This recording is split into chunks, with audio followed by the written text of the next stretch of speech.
भगवान श्री कृष्ण कहते हैं, जीवन में कभी निराश नहीं होना चाहिए, क्योंकि कमजोर आपका वक्त होता है, आप नहीं।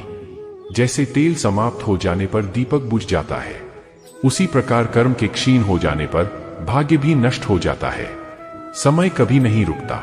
आज यदि बुरा चल रहा है तो कल अवश्य अच्छा आएगा। आप केवल निस्वार्थ भाव से कर्म कीजिए और वही आपके हाथ में है। रिश्तों को निभाने के लिए वक्त निकालिए।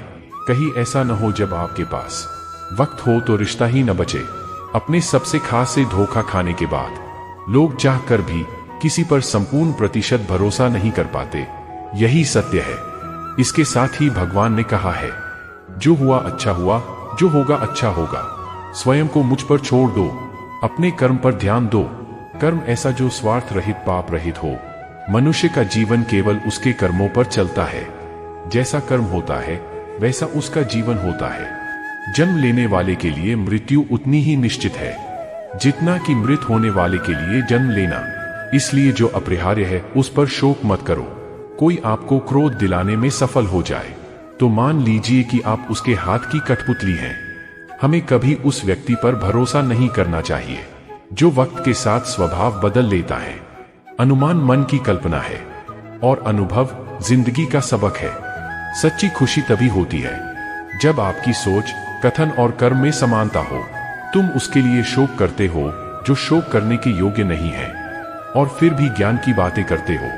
बुद्धिमान व्यक्ति ना जीवित और ना ही मृत व्यक्ति के लिए शोक करते हैं। मनुष्य जन्म लेता है तो उसके पास सांसें तो होती हैं, पर कोई नाम नहीं होता। जब मृत्यु होती है तो उसके पास नाम तो होता है, पर सांसें नहीं होती। इसी सांस और नाम के बीच की यात्रा को जीवन कहते हैं। न किसी के अभाव में जियो, न किसी के प्रभाव में जियो। यह जिंदगी है आपकी, अपने स्वभाव में जियो।